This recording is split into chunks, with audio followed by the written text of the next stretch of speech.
শীতকাল মানে নানান রকমের টাটকা টাটকা সবজি, আর সেই টাটকা টাটকা সবজি দিয়ে যদি ভর্তা বানানো হয়, ভর্তা খেতে ভালোবাসে না এমন কিন্তু কোনো মানুষকেই খুঁজে পাওয়া যাবে না। তার জন্য মিঠু অ্যান্ড রিয়া কুকিং আজ হাজির হয়েছে একটা ভর্তার রেসিপি নিয়ে। আজকে স্পেশালভাবে তোমাদেরকে সিম ভর্তাটা করে দেখাবো। তার জন্য চলো বন্ধুরা, দেখে নেওয়া যাক এই ভর্তাটা আমরা কিভাবে বানাই। তার জন্য প্রথমেই একটা কড়া নিয়ে নিয়েছি। কড়ার মধ্যে এখানে একটু জল দিয়ে দিলাম, আর দিয়ে দেব সামান্য একটু লবণ। আর আগে থাকতে দেখো আমি সিমগুলোকে এখানে কেটে নিয়েছি।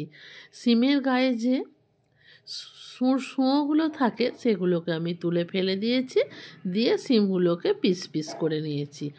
এবার এই জলের মধ্যে সিমগুলোকে দিয়ে ভালোভাবে ভাপিয়ে নিতে হবে। তার জন্য জলের মধ্যে সিমগুলো দিয়ে দিলাম, দিয়ে ভালোভাবে খুন্তি দিয়ে একটু নাড়াচাড়া করে দিলাম, দিয়ে একটা ঢাকা দিয়ে দেব। এটা শুধুমাত্র আমরা ভাপিয়ে নেব, এটা কিন্তু সিদ্ধ করলে মোটেও ভালো লাগবে না এই রেসিপিটা। তার জন্য দেখো একটু ভেপে গেছে, তারপরে কিন্তু আমি ঢাকাটা খুলে নিলাম আর তোমাদেরকে দেখাচ্ছি। দেখো এটা কিন্তু একদমই সিদ্ধ হয়নি, দেখে তোমরা নিশ্চয়ই বুঝতে পারছো। একটু খালি যা ফুটছে, গরম জলের মধ্যে এরম ফুটিয়ে নিতে হবে। আর দেখো কালারটাও কত সুন্দর আছে। এর থেকে বেশি আমি সিদ্ধ করব না। গ্যাসের ফ্লেমটা এবার অফ করে দিলাম, দিয়ে আমি এবার এগুলোকে ছেঁকে তুলে নেব। একটা থালার মধ্যে এগুলোকে তুলে নিচ্ছি। জলটাকে যতটা পারবে বন্ধুরা জলটাকে বাদ দিয়েই এটা রাখার চেষ্টা করবে।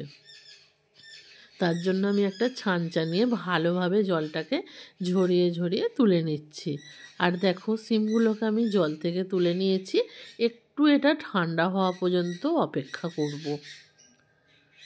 এটা ঠান্ডা অনেকটা হয়ে গেছে। এবার একটা মিক্সি জার নিয়ে নিয়েছি। মিক্সি জারের মধ্যে প্রথমেই দিয়ে দেব ভাপিয়ে রাখা সিমগুলো। সমস্ত সিমগুলো আমি দিয়ে দিয়েছি। এবার এর মধ্যে দিয়ে দিচ্ছি 4টে কাঁচা লঙ্কা, এখানে 10 থেকে 12টা রসুনের কোয়া দিয়ে দিলাম, আর 1 মুঠো ধনে পাতা দিয়ে দিলাম। এবার সব কিছুকে খুব ভালোভাবে একটা ফাইন পেস্ট তৈরি করে নেব। দেখো কতটা সুন্দরভাবে এটা পেস্ট করা হয়ে গেছে। তোমরাও কিন্তু এই রকমভাবেই পেস্ট তৈরি করে নেবে। আমি এটা মিক্সি জারের মধ্যে করেছি, তোমরা যদি চাও শিলের মধ্যেও কিন্তু এটা বেটে নিতে পারো। এবার এটা সরিয়ে রাখবো। একটা কড়া বসিয়ে দিলাম।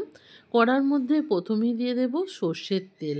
তেলটা ভালোভাবে গরম করে নিয়েছি। এবার এখানে দিয়ে দিচ্ছি কিছুটা শুকনো লঙ্কাকে আমি কেটে দিয়ে দিলাম, দিয়ে ভালোভাবে লঙ্কাগুলোকে মচমচে করে ভেজে তুলে নেব। এই লঙ্কাগুলো পরে দেখাচ্ছি যে আমি কি করব। এবার এখানে দিয়ে দিলাম 2টো বড় সাইজের পেঁয়াজকে খুব পাতলা করে কেটে দিয়ে দিলাম। আমরা যেমন বেরেস্তার পেঁয়াজ কাটি সেই রকমভাবেই কিন্তু পেঁয়াজটা কাটবে।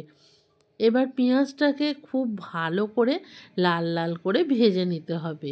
পেঁয়াজটা ভাজা হতে হতে এখানে যে লঙ্কাগুলো নিয়েছিলাম সেগুলো এবার দেখাচ্ছি। দেখো কি করি। 2 পিস লঙ্কাকে সরিয়ে রেখেছি, আর বাকি লঙ্কাগুলোকে খুব ভালোভাবে ম্যাশ করে নেব। এটা ম্যাশ করে রেখে দেবো, পরে এটা কাজে লাগবে। আর দেখো এটাকে সরিয়ে নিলাম, আর পেঁয়াজের গায়েও খুব সুন্দরভাবে কালার এসে গেছে। এর থেকে কিন্তু বেশি পেঁয়াজটা ভাজার কোনোই প্রয়োজন নেই। এবার আমি পেঁয়াজটাকে তেলের মধ্যে থেকে তুলে নেব। সব পেঁয়াজটাকে আমি তেলের মধ্যে থেকে তুলে নিলাম। দেখো কতটা সুন্দর কালার এসেছে পেঁয়াজগুলো। এবার কড়ার মধ্যে তেল আছে, এই তেলের মধ্যেই প্রথমেই দিয়ে দিলাম 1/2 চামচ কালো জিরে। কালো জিরেটাকে ভালোভাবে ফোড়ন করে নিয়েছি। এবার যে সিমটা বেটে রেখেছিলাম সেই সিম বাটাটাকে আমি তেলের মধ্যে দিয়ে দেব, দিয়ে ভালোভাবে এটাকে কষাতে হবে। এই সিম বাটাটা শীতের সময় টাটকা টাটকা সিম দিয়ে একবার হলেও বন্ধুরা বানিয়ে খেয়ে দেখো, তারপর আমাকে তোমরা কমেন্ট করে জানাবে যে কেমন লাগছে। সত্যি বলছি, তোমাদেরকে গ্যারেন্টি দিয়ে আমি বলতে পারি এটা এতটা সুন্দর হয়। গরম ভাতে যদি এই সিম ভর্তার রেসিপিটা থাকে আর কিন্তু কিছুই লাগবে না।